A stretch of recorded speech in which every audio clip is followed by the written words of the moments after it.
Not of their land.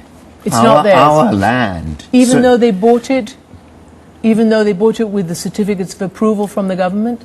But haven't you heard of the Lancaster House discussions and the agreement with the British government? Because they are British settlers. Originally they have been British settlers. And we agreed at Lancaster House that there would be land reform. But they're citizens, aren't they? And isn't this farming disaster contributing to citizens by colonization? Seizing land from the original people, indigenous people of the country? But how did that all go so wrong? That? How did that all go so wrong? Because when you came in, it was about reconciliation. No, they knew about it. They knew we had this program of land acquisition and land reform.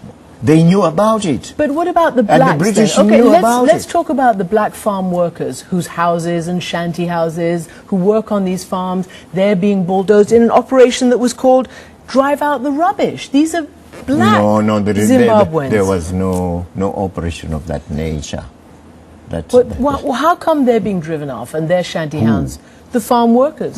No, you're mistaken about the Muramba China program, which had to do with slums, getting rid of slums, not getting rid of the farm workers. It had nothing to do with farm workers at all. Farm workers, by the way, were to be given three choices. One, they could remain on the farm under the new owner and continue working on the farm. Two, if they were alien... The accusation was that they were opposition. Let me know.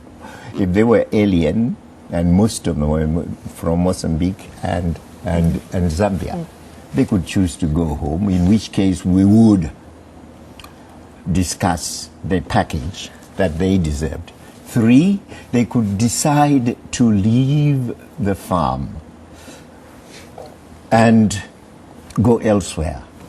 And also, if they wanted to get resettled, we could resettle them. Mr. Mugabe, under our program of resettling. The fact is, though, that the country has pretty much plunged into a pretty dysfunctional state by all international indicators. My question is, do you regret that some 4 million people have left in the last 3 to 5 years? I don't know about those numbers. But do you regret? Because these are the brain drain. These are the people who've helped make Zimbabwe the success that it was. Because of the economic situation, people are bound to leave